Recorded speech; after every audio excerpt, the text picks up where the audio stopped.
But is the idea of mapping out individual skills just way too simple? Like, can they truly be compartmentalized? I'll have a go with some of the research that I'm seeing out there that is exciting me, and that's about skills complementarity. So it's sort of beyond skill adjacencies. So it's looking at which groups of skills complement one another and then create more value as a combination.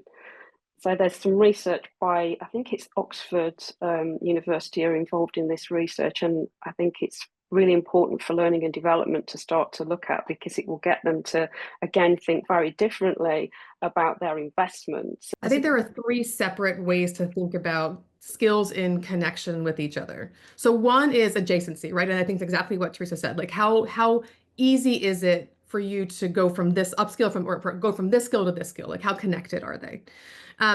The second is what we have found is that skills actually tend to exist in clusters from a data perspective. So if you have skills A and B and D, even if we haven't assessed it, we can assume that you actually have skill C because again, when you've learned certain skills, you tend to learn them in combo with other things.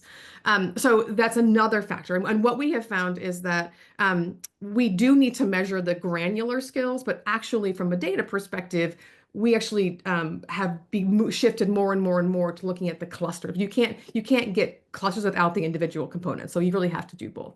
But the third thing I think that we have found as an element around skills is that, again, I'm going to go back to tasks or application of skills, is that in the wild, skills are never deployed individually.